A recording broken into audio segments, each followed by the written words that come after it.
Sports Talk Chicago. Here with Jon Zaghloul, back at it. John Meadows directing and producing. Great to be here with all of you on our great radio and TV affiliates across Illinois and Indiana. 98.3 The Life, WKAN, 105.5 The Ticket, HCTV, JTV, WJOB, and Cities 92.9 Talk FM. If you've missed any of today's program, we had a fiery segment one. Go back and podcast it, sportstalkchicago.com or any of your favorite podcasting platforms.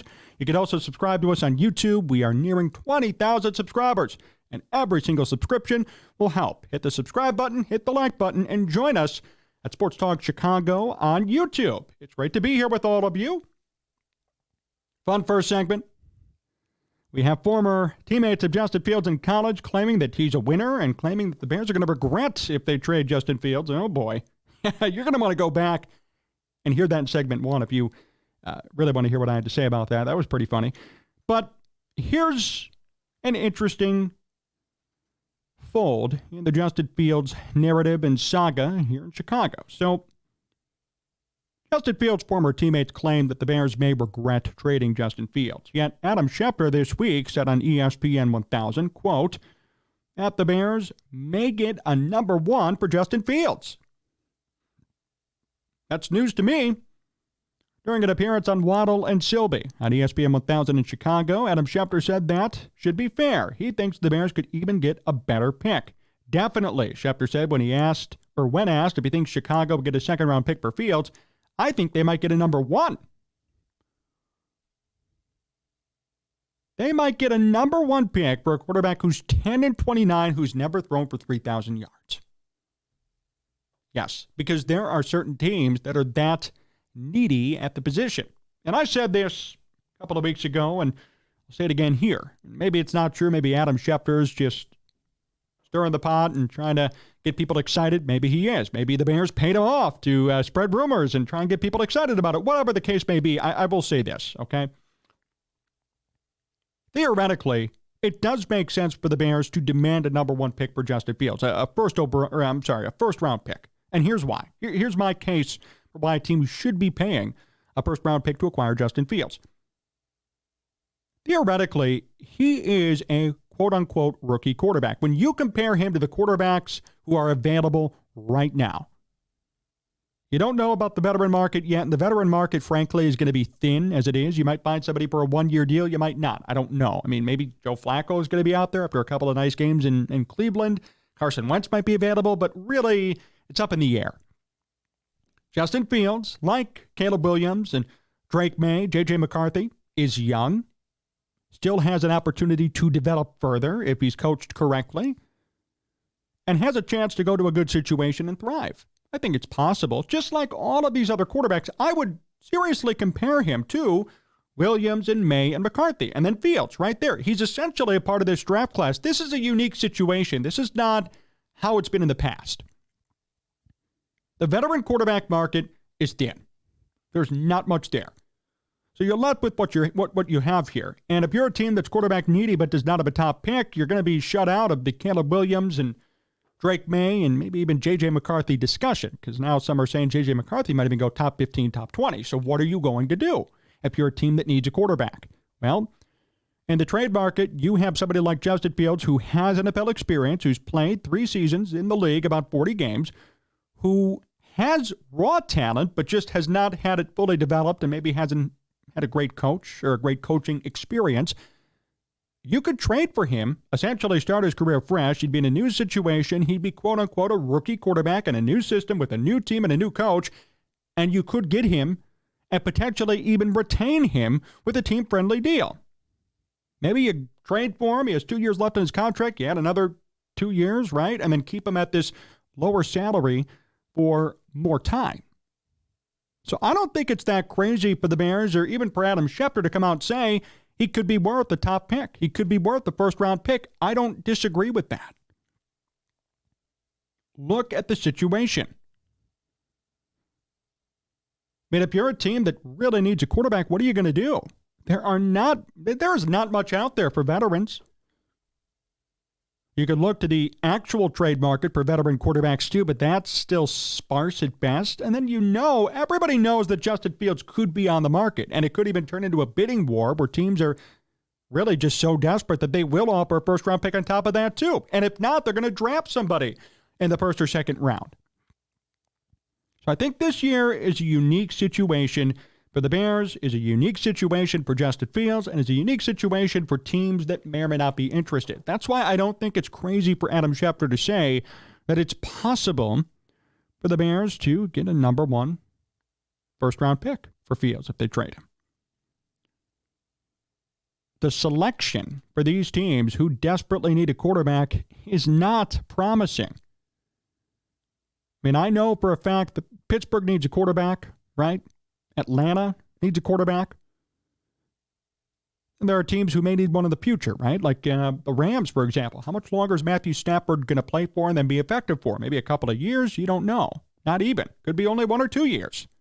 There are teams that may need a quarterback even to sit on the bench for a year or two and then become the starter. Maybe Justin Fields takes the Mitch Trubisky route, where Mitch sat on the bench in Buffalo and then went to Pittsburgh and did get an opportunity to start. It didn't work out, but he had the opportunity, and maybe Fields does that too, where he sits on the bench somewhere for a year with the expectation that after 1 year he's going to start somewhere. I think that'd be a great option for him too, seriously. If I was his agent, I'd be lobbying for that as well. Go to a situation where you know right after a year or two, you are going to be the guy. And then you take a team-friendly deal and make less money, and the team is willing to keep you around. So there are a lot of options here. There are a lot of ways that this could all go. A lot of ways this could go. But I don't think it's crazy to suggest that Fields could bring back a top pick. And this goes back to the Ryan Poles dilemma, which really isn't a dilemma. What do you do? Now, we said in the first segment, we talked about some of Fields' former college teammates claiming that he's this great quarterback, he's a winner, the Bears are going to regret trading him. I'll tell you what, I would not regret trading Justin Fields for a first-round pick. End of discussion. For a guy who's been in the league for 3 years, for a guy who's 10-29 in his career as a NFL starting quarterback, I would not regret for 1 second getting a first-round pick in return. And that's easy. That's an easy choice. There's no question about that. You do not hesitate with that. If somebody comes up to me and says, I want a first-round pick, or I'm going to give you a first-round pick, for someone like Justin Fields, I would take it. Because you know what? It doesn't usually work this way. It doesn't usually work this way. It doesn't. Usually, if you're a quarterback and you're 10-29 in 3 years, you're out of a job. I mean, you really are. Look at Jamarcus Russell. Look at Ryan Leaf. I mean, the list goes on. Now, Justin Fields has more raw talent than them. That's why he's been able to stick around. But my point is, you don't just go 10-29 and become a first-round pick return material. That just doesn't work like that in the NFL. That's not how things go. So the fact that there is a situation in which the Bears could receive top draft compensation for Justin Fields, that's pretty remarkable, pretty unique. And if I'm Ryan Poles and I'm looking into this situation, I think I know what I'm going to do. I don't think it's that big of a question, if it were up to me. In this article, it goes on to say about Schefter, quote, here's what Schefter said, I think interest in Fields will be limited to a certain extent, but it really doesn't matter if it will be limited, because if there were just a couple of teams, and I think there could be, then that's all it takes. It doesn't take something where you need 18 teams all vying for his services. If there are a couple, and like I said, I think there could be, then it becomes something that becomes relevant, and we'll see whether or not it happens. And that's true. We'll see. Nothing's official. This is just a speculation mainly, but I could tell you right now that Pittsburgh and Atlanta are going to be in the discussion. And that's not reporting, that's just speculation. Who do they have at quarterback right now? Pittsburgh has a combination, a beat-up combination, a bust of a combination of Mitch Trubisky and Kenny Pickett. Oh, and Mason Rudolph, who really, I can't believe he's even still around. And in Atlanta, you've got Heineke and Ritter. Heineke, I believe, is going to be a free agent. Ritter's an absolute disaster. Those are two teams off the top of my head that could be interested. And there are probably others that I'm not thinking of at the moment who may have genuine interest in bringing Fields around and bringing him on board. The Giants are stuck with Daniel Jones, but Fields will be a great fit over there if that were to work out. Him and Brian Dable will probably cook things up very well. I think that's certainly possible. Will it work out? Probably not. But that's something to be considered. What about the Saints, maybe? Maybe they move on from Derek Carr somehow, and they put Fields in. I mean, there are options here.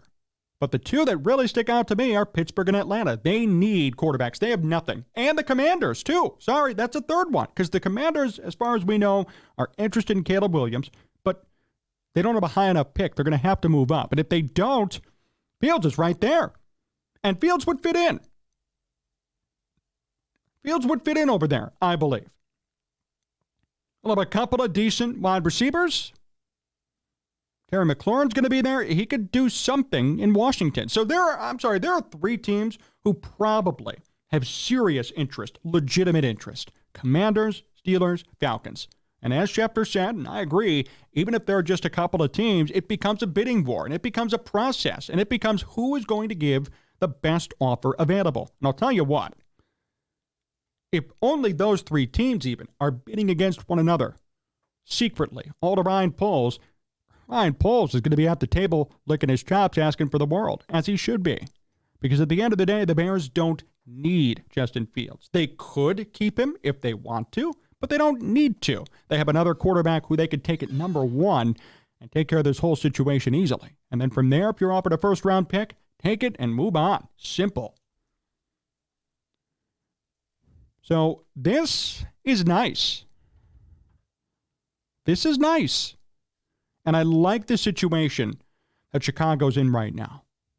And I encourage everybody to continue to look into this story. And we're going to keep you updated, obviously, of course. But this is interesting.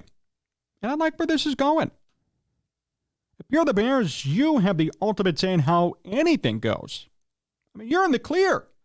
You either could keep Justin Fields, I guess. I mean, if you want to. I don't recommend it. But if you do, so be it. You could trade the number one pick. Or you cause a bidding war with 3 to 4 different teams. One of them overpays and offers you a first-round pick for a 10-29 quarterback. You say yes. Goodbye, Justin Fields. Hello, Caleb Williams. Here we go. Plus a first-round pick extra added into the mix. So really, you add another first-round pick. And if it's a team like maybe Washington or Atlanta, it could be a higher first-round pick, maybe top 10, top 15. Then all of a sudden, you're in a situation where you have more picks still. The Bears have 2 picks already in the first round. They can add a third by trading Justin Fields. And from there, you could address center if you wanted to. You could address offensive line. You could address pass rushing. You could address a wide receiver. All of it can be done in the first round. So there are opportunities here. There are opportunities here.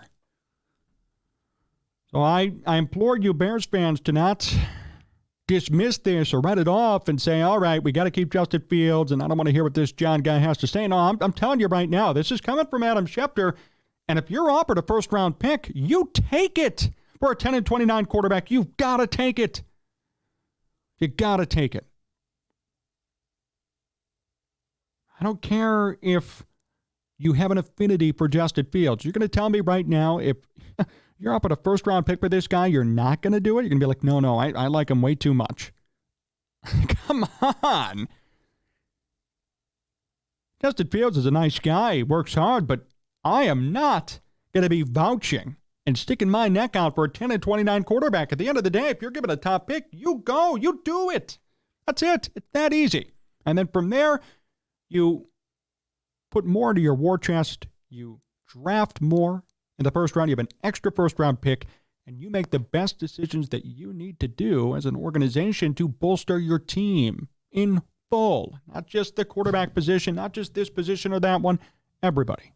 The Bears have needs all around the football field, in addition to quarterback. They could use a running back in the late rounds. They need another wide receiver. They need a center. They need another offensive lineman. They need a defensive lineman, a pass rusher specifically. There are needs. What if Jalen Johnson leaves? Oh, there could be another issue in the secondary. So this team still has holes. This team still has needs that have to be addressed. They have to be addressed. The quarterback is the big talking point, of course, but there are other things this team needs. By making a trade like this, if Justin Fields actually fetches a first-round pick, if you're Brian Poles, you still hit the jackpot because you're going to draft a quarterback who's top-notch in terms of talent, right, in terms of being a prospect, generationally speaking. I don't know if he's going to be perfect or if he's going to work out, but at this moment, he's a ton of upside.